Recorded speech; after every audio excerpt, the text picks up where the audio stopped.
Señoras y señores, muy buen día. Nos acompañan hasta las 9 de la mañana en La Mañana por Teleimpacto. Nuevo día para informarles y para comentarles de las informaciones más importantes que ocurren aquí en el mundo. También, como es habitual, nuestro invitado o invitada del día. Junto a Nelson Encarnación, Manuel Jiménez, un servidor, Gregory Caimares, hasta las 9 de la mañana. Buenos días, jovencitos.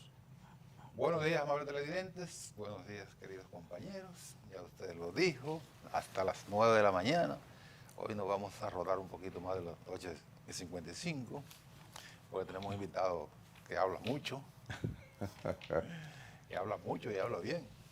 Sí. Y que gracias por estar con nosotros. Don Manuel. Manuel. Buenos días, amigos televidentes. Buenos días, Gregory. Buenos días, Nelson. Así es, aquí estamos con un día bastante productivo en términos de informaciones, como han sido prácticamente todos estos días, pero uno siempre le presta mayor atención al día donde ocurren hechos puntuales, que en algunas cosas se convierten hasta virales. Así es que vamos a agotar esos temas en la agenda de hoy. Pero como habitualmente ustedes están esperando lo que es el informe del Instituto Dominicano de Meteorología en torno a las condiciones del tiempo, vamos a ver realmente cómo está el tiempo en el territorio nacional para las próximas 24 a 72 horas. Antes se decía para las próximas 24 a 48 horas. Pero el INDOME ha variado ya el pronóstico y coloca entre las próximas 24 a 72 horas. Eso es un detalle que no me había percatado. Sí, bueno, así mismo es. Pero mi oído está acostumbrado a las próximas 24 a 48 horas. Y el mío también. Y en Estados Unidos el pronóstico es extendido de los próximos 5 días. Bueno, pues entonces todavía estamos en ¿Viste? Porque aquí tenemos 3 días, allá todavía tenemos 5. Sí, todavía estamos. Sí, dice el informe que el ambiente atmosférico del territorio dominicano seguirá muy propicio para que desde horas matutinas se presenten algunos nublados con chubascos dispersos a moderados en ocasiones y posibles tronadas, especialmente sobre la Altagracia, San Pedro de Macorís, La Romana, El Ceibo, Monte Plata, San Cristóbal, Sánchez Ramírez, Monseñor Noel, La Vega y Santiago, entre otras cercanas.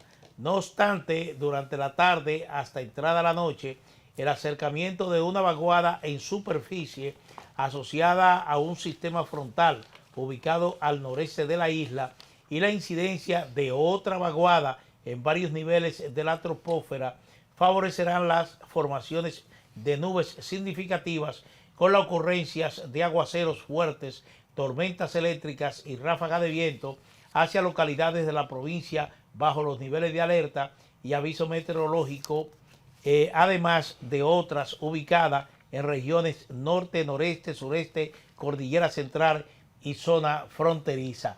Como ustedes escucharon, nosotros vamos a tener la incidencia de 3 vaguadas en las próximas 24 a 72 horas.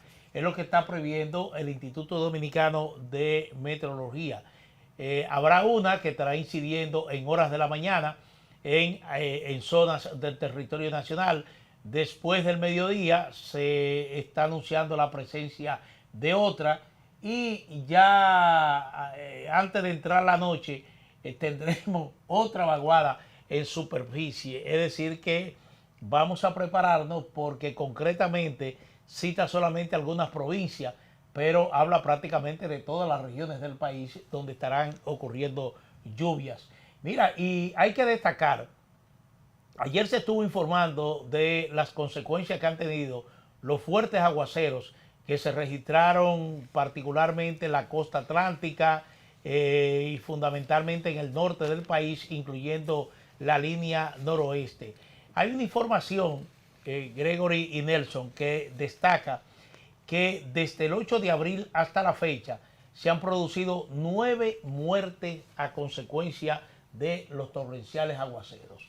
Es un reporte que se apoya tanto en informes de prensa como en informes del Centro de Operaciones de Emergencia, pero estamos hablando de un número significativo de fallecidos.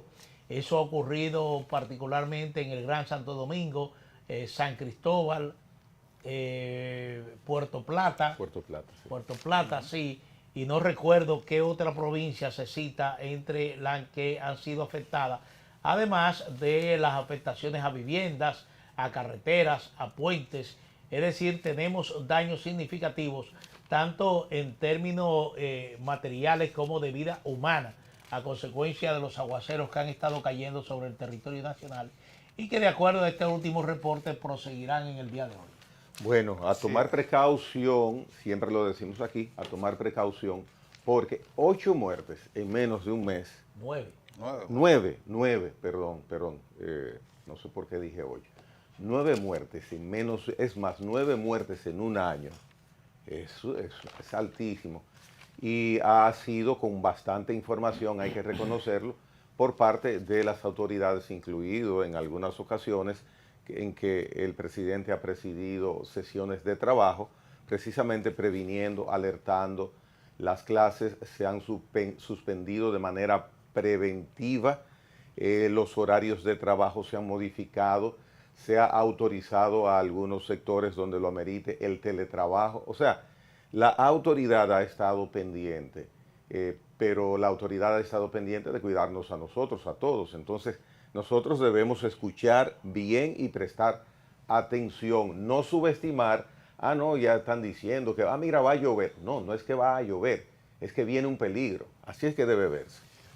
Así es, una cantidad de fallecidos que, mira, no se ve hecho así se había dicho de un Sí, fallecido, claro, dos claro. fallecidos, pero así el bloque de fallecidos, ¿no? Yo mismo estoy sorprendido con la información que Sí, Manuel acaba lo que de sucede es que dar. ayer, Me sorprendió eso. Sí. ayer el Listín Diario hizo un condensado de los informes que tiene el periódico y de los informes que ha dado el COI. Realmente el COI en esto ha sido muy conservador en dar cifras de fallecidos.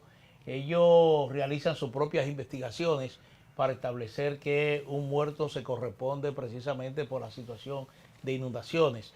Uno le llama la atención, por ejemplo, que nunca hablaron de algo que sí habló la prensa local, particularmente ese medio, de 3 haitianos que se lanzaron al río Yaque del Norte, desbordado, Lo que y hablamos se ayer. reportan así como fallecidos.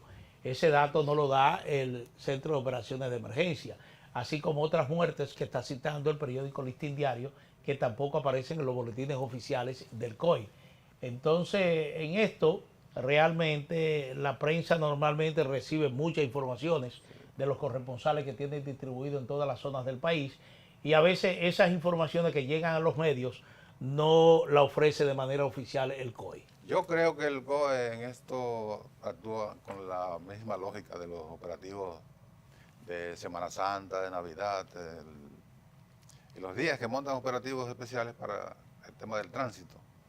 Yo creo que actúa, que las personas que fallecen en eventos trágicos, digamos, si el operativo es de jueves a domingo, entonces la persona, jueves a mediodía, si una persona fallece el jueves en la mañana, el COE no lo pone como parte del periodo de Semana Santa. Dice, siempre se toma la previsión de decir tantas personas fallecidas durante el operativo y tantas personas fallecidas fuera del operativo. Bueno, sí, pero fallecieron en Semana Santa, vamos a contabilizarlo todo. Y entonces en este caso yo creo también que el COE contabiliza, lleva el registro de los fallecidos en aquellos lugares donde ha hecho previsión de que puede haber inundaciones, que no sabemos si los haitianos que se ahogaron anteayer, la provincia estaba en alerta, en algunos de los alertas. Entonces, sí, estaba en alerta.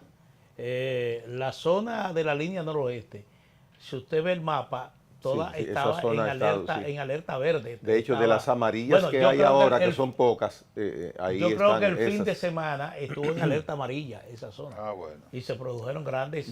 mire, Santiago se inundó el sábado totalmente. Sí, sí. Es una alarma porque no es la primera vez ya que Santiago ha ocurrido igual que lo que está ocurriendo en Santo Domingo. Cuando hay torrenciales lluvias, se inundan aquí sectores urbanos y eso está pasando en Santiago ya de maneras repetidas. De manera repetida porque en Santiago se están produciendo igualmente lluvias muy intensas, muy intensas. Todo esto, señores, producto del cambio climático, no se traslade muy lejos, realmente ha habido un cambio. Todo el mundo esperaba la lluvia, lo hemos repetido aquí en el mes de mayo. En el mes de mayo era el mes de las lluvias, Eso varió. Sí. pero ya eso cambió. Ya tenemos lluvia los 365 o 366 días del año. En ese sentido, mencionaste a Santiago, cruzó un tema breve, pero es noticia interesante porque estamos pendientes de una u otra forma de ese caso. El juez coordinador de los juzgados de instrucción en Santiago ayer dictó medida de prisión preventiva, como medida de coerción, con prisión 3 meses, a 7 motoristas que participaron en la persecución que terminó con el asesinato del chofer del camión de recolector de basura en Santiago. Que presuntamente participaron. Estaban atrás de ellos, enardecidos, atrás del chofer. Me atrevo como testigo visual de un video, de miles de videos, a decir que participaron. Pero bueno, hay un vagabundo que fue quien le asestó. Excelente, Carlos. Ese vagabundo, sinvergüenza, criminal, porque está en video, Pues ya mira, le asestó le pusieron una la coletilla estocada, altamente peligroso. Le pusieron la coletilla. Ojalá y puedan capturarlo con vida. La familia de ese muchacho que trate de establecer contacto con él. Con tan buen apellido, ¿Cuál es el apellido? Metz Cruz, con tan buenos apellidos. Sí. Metz Cruz, La familia que trate de establecer contacto con ese delincuente. presunto homicida, para que como dijo el general aquel, que se entregue, porque con esa coletilla que trae abajo. Sin embargo, no recuerdo el nombre del jefe policial, también dijo algo, pero inverso, que no se entregue. Es mejor que Cacón no se entregue. Pero que yo digo que se entregue. No, pero que hay dos versiones de actitudes de jefes policiales. Uno, mira, mejor que se entregue para que no. Y el otro jefe policial dijo, a Cacón mejor que no se entregue. Sí, porque lo queremos de otra manera. Bueno, Entonces ese muchacho le reitero que la familia y algún medio de comunicación, una oficina de abogados en Santiago, quien pueda establecer comunicación con él, ya en términos reales. Se había informado que se estaban haciendo gestiones para entregarlo, precisamente a través de un medio de comunicación.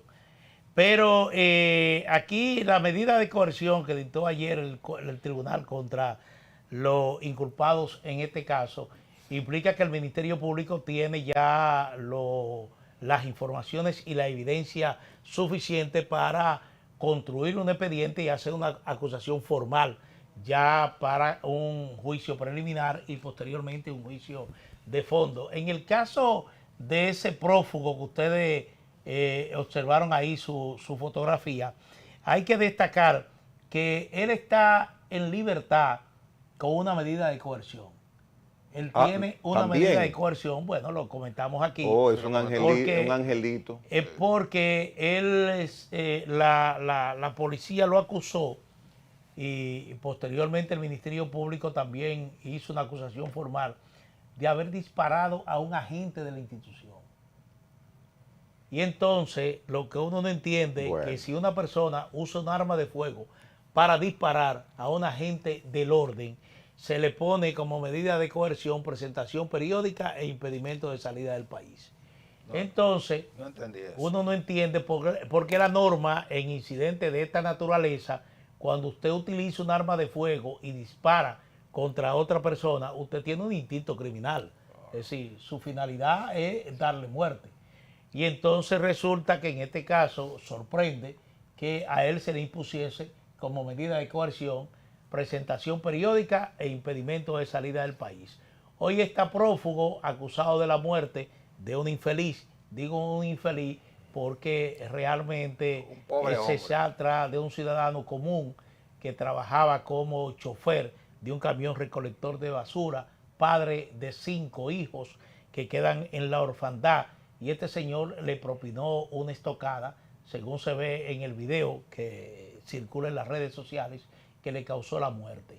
si ese señor hubiese estado preso cumpliendo medidas de coerción en una cárcel, probablemente el hecho no hubiese ocurrido, digo probablemente, porque todo cae dentro de las probabilidades.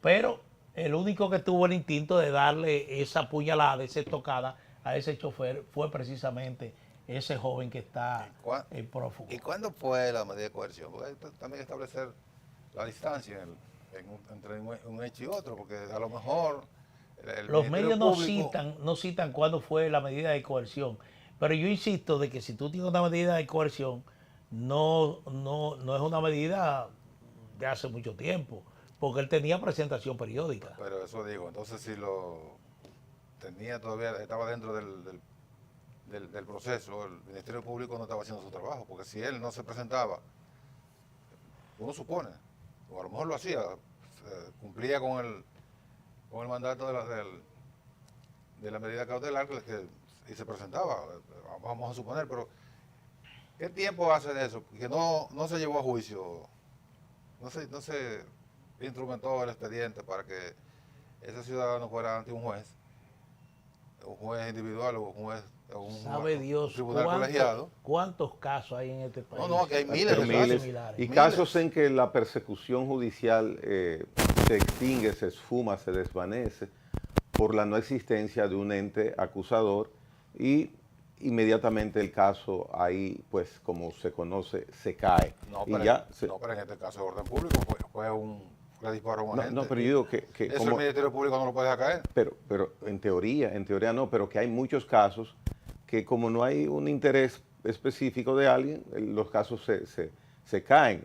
Hay en ocasiones, por ejemplo, que es de interés público, cuando es violencia intrafamiliar o de género, eso ahí nadie lo tumba ese caso, continúa vigente, pero hay otros que lamentablemente se van extinguiendo. Se entiende que este no es uno de ellos, claro, por la característica del hecho previo. Ayer, por ejemplo, un colega de ustedes le dio una bofetada a una persona. Ah, porque tú eres médico odontólogo. Él no es colega tuyo. No, mi colega mío. No. Le dio una galleta a una persona, en público, ¿verdad? Fue en público. Y sonó. Y sonora. Sonó. Sonora, una galleta sonora. Sí. Entonces, el señor se querella contra... Inmediatamente. Se querella contra sí, inmediatamente. Ahí el Ministerio Público, el papel del Ministerio Público es nulo. Si el señor receptor de la agresión de este individuo no sostiene la acusación, esa se cae. Exacto. Pero que un tipo le tire a un agente de la policía con una arma probablemente ilegal, el agente policial no tiene que querellarse. Y tú sabes más que yo de eso, porque tú eres abogado. Sí, no, pero yo decía, yo distinguía que hay casos en que sí se extingue. Por ejemplo, ese caso, el de la bofetada de Joshan al señor, que me dio mucha pena porque el señor ahora dice que está afectado de la vista de su ojo derecho.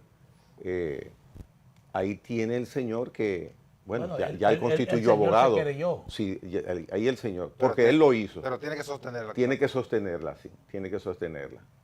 A propósito, Joshan lo conocemos todos, él anda con benzina de avión siempre, porque él es bien, pero esa es su característica. No conocía de que él tuviera actitudes violentas nunca. Y mira que yo le he tratado infinidad de veces. Se exaltó, es que ese tema tiene a la sociedad en parte exaltado. ¿El papel suyo cuál es ahí? Amigo de los Espaillat, dice él. Pero los Espaillat tienen 350.000 amigos y ninguno fue a alborotar ni a dar una galleta a otro allá en el tribunal. El tema es que Joshan toma notoriedad en su trabajo de acuerdo a lo que él publica en redes sociales. Entonces, su trabajo del cual él vive económicamente es ese. Es de la creación de contenido. Y un contenido era darle una difusión de contenido, no creación. Sin embargo, en este caso, él creó. En primera plana, en varios periódicos hoy día está. Mire, el tema merita mucho tiempo para abordarlo, porque yo creo que ese tipo de conducta en un comunicador evidentemente cuestionable y condenable. Un paréntesis, Manuel, él hizo varios videos anoche, estoy informando, solamente informando. Joshan hizo varios videos anoche y en la tarde de ayer, disculpándose y pidiendo perdón por la acción cometida. Pero cometió el hecho. Sí, no, por eso digo, estoy informando una consecuencia de ese hecho. Él prácticamente de manera inmediata pidió perdón. Yo vi, todavía estaba en el Palacio de Justicia y estaba pidiendo perdón por la situación que hago. Pero digo que el tema merita realmente prácticamente un programa entero, porque todo esto se inscribe dentro de esa tendencia, de esta comunicación moderna, de que lo esencial es lo violento, lo esencial es el lenguaje agresivo, el lenguaje desconsiderado, las acusaciones mayoría de veces sin fondo, y entonces eso está gustando a un sector de la sociedad dominicana y eso se ha ido convirtiendo en una tendencia peligrosa porque usted escucha... Un atractivo. Exactamente, un atractivo peligroso. Usted escucha, por ejemplo, esos programas que son... ¿cómo se llaman? Son en plataformas. En plataformas donde se desconsidera, se acusa, se denuncia y hay gente que quedan realmente involucrada en situaciones que después tienen que aclarar, que no tienen sentido. Y eso es... No, No, yo nada más quería llamar, yo nada más quería llamar la atención sobre eso, porque como hoy tenemos invitado, no quiero postergar mucho, el regalo envenenado que Irán le ha hecho a Estados Unidos. Y digo que es un regalo envenenado porque lo que está proponiendo Irán a Estados Unidos en el día de ayer, parece que se lo transmitió a través, se lo transmitió a través de Pakistán. Ustedes entenderán por qué yo hablo de un regalo envenenado. Ustedes recordarán que el sábado, el fin de semana, el canciller de Irán estuvo en Pakistán, en Islamabad, reuniéndose con funcionarios del gobierno pakistaní. Lo que se pensaba era de que él estaba en Islamabad a la espera de una delegación de Estados Unidos para reanudar las conversaciones con relación al cese al fuego y lograr una paz duradera en la zona. Pues no. Pero resulta que antes de que hiciera presencia en Islamabad, nunca llegó, pero antes de que hiciera presencia una delegación de Estados Unidos, él salió de Islamabad y viajó a Moscú a reunirse con el presidente Vladimir Putin. Resulta que ahora surge que Irán está proponiendo a Estados Unidos terminar la guerra. Y uno dice, bueno, qué buena la información, terminar la guerra. Pero ¿cómo? Él propone que la guerra se termine, va a abrir el estrecho de Hormuz sin ningún tipo de problema para el pase de buques de toda naturaleza, pero que Estados Unidos igualmente ponga fin al bloqueo a los muelles iraníes y que se posterguen las conversaciones en relación al programa nuclear de Irán. Marco Rubio, que fue entrevistado anoche mismo por la cadena Fox News en Estados Unidos, dijo que adelantó que Estados Unidos no aceptará esa propuesta de Irán. Textualmente dijo, ellos no van a salirse con la suya. ¿Y si el presidente lo desmiente? Bueno, esa es una posibilidad. Bueno, eso dijo Marco Rubio, que es el secretario de Estado de los Estados Unidos, dijo textualmente, no podemos dejar que se salga con la suya.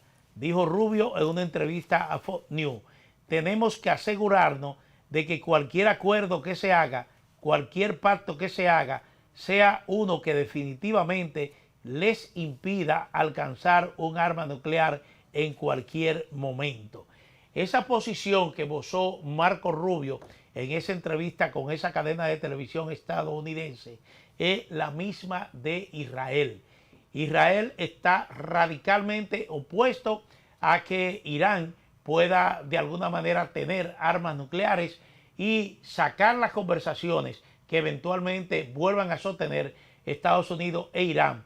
en una agenda donde no esté contenido el programa nuclear de Irán, de alguna manera, radicalmente se opone Israel, pero también se opone la Unión Europea. La Unión Europea ha dicho públicamente que es contraria a que se permita que Irán pueda tener un arma nuclear, y ha sido hasta el momento la posición del presidente Donald Trump. En el marco de este conflicto, eso es lo que ha sucedido en las últimas horas. Una propuesta que entregó Irán a Pakistán, Pakistán se le envió a Estados Unidos. En esa propuesta Irán propone abrir el estrecho de Hormuz, terminar la guerra, solamente con la condición de que Estados Unidos igualmente desbloquee los muelles iraníes, la salida del estrecho de Hormuz, y que las conversaciones sobre su programa nuclear se posterguen. ¿Para cuándo? Bueno, uno no sabe. Podría ser sin fecha fija hasta que finalmente ellos puedan lograr la procesación de uranio en el porcentaje establecido para tener armas nucleares.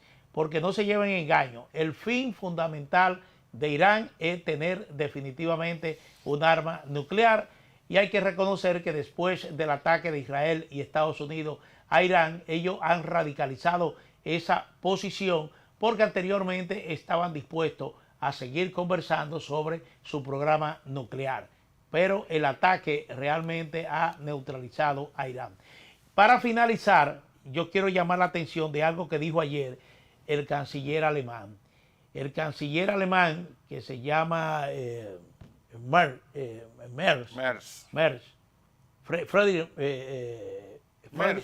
bueno, el canciller Merz dijo ayer que Irán ha humillado a los Estados Unidos por la forma en que ha tratado el proceso de diálogo y conversación para el cese al fuego en el conflicto del Medio Oriente.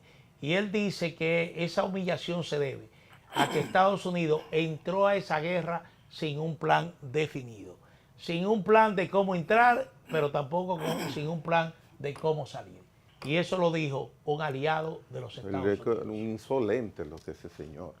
Tiene que estar opinando así de quien toma una acción como nación. Parece que él tiene razón. ¿Tú crees?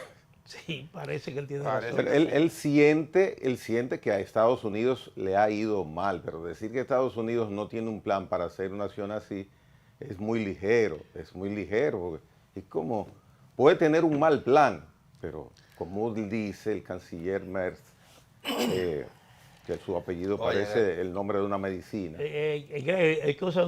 Mira, la humillación viene. Irán ha dejado plantado a Estados Unidos.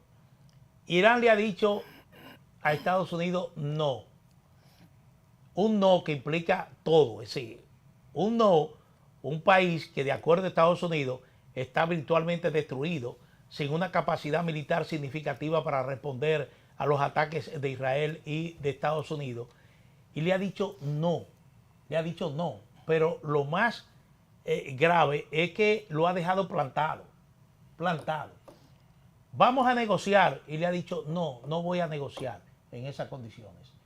Entonces, a una potencia mundial que tiene el rango de ser la primera potencia económica y militar del planeta, es lo que dicen los datos, que tiene ese rango, que un país que ha sido bombardeado durante más de un mes de manera insistente por dos potencias, porque Israel es una potencia en esa región, por dos potencias que se sienten en capacidad de decir no, entonces eso implica una humillación. En lugar de eso ser un acto heroico de demostración de poder por parte de Irán, yo lo veo eso como un gesto airado de una nación cegada por la ira, por la irreflexión, por el fanatismo, y no es más que eso. O sea, no hay un nivel político de profundidad.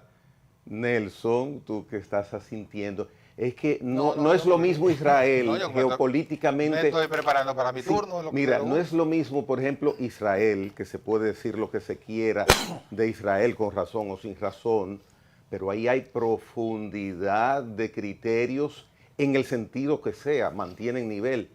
Pero la rabia iracunda de Irán no permite el razonamiento de personas que puedan dialogar mesuradamente, aún para sacar provecho, porque ya tú contender con Estados Unidos ya es una posición de ganancia, ahí estoy de acuerdo contigo, pero no, es que ellos son rabiosamente irreflexivos, los iraníes, así es que yo lo veo. Bueno, esa es una posición que uno puede estar o no de acuerdo, pero es una posición que tú estás planteando. Yo entiendo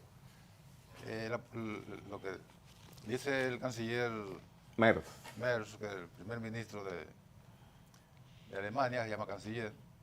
Es lo que dice, bueno, que él lo dice ahora en un momento en que han cesado los combates, pero otros lo dijeron en algún momento sin usar esas palabras, pero con palabras diferentes, pero diciendo lo mismo, que Estados Unidos entró en la guerra contra Irán, arrastrado por Israel, pero que no tenían ningún plan. Cuando él se refiere a que ha sido humillado es porque realmente no es que Estados Unidos no tenían un plan bueno o malo, no, es que no tenían ni uno ni bueno ni malo. Porque, ¿qué es lo que han hecho los analistas? Han dicho, bueno, el presidente y el gobierno de los Estados Unidos entraron a una guerra con unos objetivos muy específicos, cuyos objetivos no se cumplieron, que era todo lo que sabemos. En primer lugar, tumbar el gobierno iraní, y eso, en vez de tumbar el gobierno iraní, lo que hizo fue que fortaleció al gobierno iraní, porque las dificultades internas que tenían fueron parqueadas y todo el mundo se puso en conexión con el gobierno para defender el territorio. Entonces, fracasó esa primera intención. O sea, de las 4 o 5 posibilidades que buscaba el gobierno de los Estados Unidos de Israel para entrar a la guerra, fracasaron todas. Entonces, si eso no es no tener un plan, bueno, habría que ponerle otra palabra, pero no tener un plan para entrar y mucho menos para salir. Porque todo lo que ha ocurrido después, los ultimátums, el cese al fuego, la extensión del cese al fuego, las negociaciones, todo apunta que hasta ahora es la primera vez que Irán plantea una posición, porque siempre quien la planteaba era Estados Unidos. Lo que buscan todos esos escenarios planteados por el presidente de los Estados Unidos es buscar un bajadero de cómo salir lo menos mal posible de la guerra. Nelson, tan sencillo como tú lo estás diciendo. Pero no lo digo yo. Tan sencillo. Lo dicen gente que tiene un cerebro bien amoblado en materia de estrategia militar y de geopolítica. En ambas cosas yo soy un advenedizo, un intruso, que no tuvo un plan para comenzar. Pero lo dijeron los propios, el presidente Trump y lo dijo. Que fueron arrastrados por Israel. Fueron arrastrados por Israel. No, pero es que significa que tú digas eso, mira, no Nelson, no es que... Fueron ellos que lo dijeron. Ayer, sale a relucir. Si no fuera Trump el presidente norteamericano, pienso que tú tendrías quizás una posición diferente. Al contrario, eso solo ocurrió porque es Donald Trump el presidente. Porque muchísimos presidentes, 3 presidentes fueron tentados a entrar en guerra con Irán por Israel y no lo hicieron. Ni lo hizo Bush, ni lo hizo Obama, ni lo hizo Biden. Lo logra porque consigue motivar a una persona que tiene un tipo de comportamiento que el presidente Trump. Ayer, por ejemplo, sale a relucir que el ejército, los generales de Israel están dados al diablo con Netanyahu. Eso no va a salir, eso no se va a reflejar de manera evidente, porque están en un conflicto. Porque ellos dicen que el primer ministro lo convenció a ellos, que son los guardias, pero convenció a Estados Unidos de que la cuestión de la guerra con Irán era un pan comido. El gobierno iraní cae en una semana. Ese fue el planteamiento que sale a relucir, que los guardias te están echando en cara, que lo metió en eso. Y eso Pero fue, parece ser que ese criterio era muy bien sustentado por el Mossad, catalogado como uno de los principales organismos de inteligencia del mundo. a eso voy. Porque recuerda que eso voy. Netanyahu fue a la reunión con Trump, acompañado del jefe del Mossad. A eso voy. Entonces, según el periódico,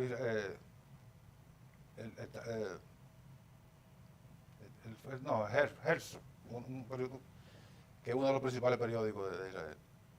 Él dice ahora, el primer ministro, que el culpable fue el jefe del Mossad, que le puso un escenario a través de todas las conexiones de inteligencia que tiene el Mossad en Irán, que tiene muchísimas, tenía, pues se la han ido descabezando, pero tenía la información de que el gobierno iraní estaba a punto de que con una patada iba a caer.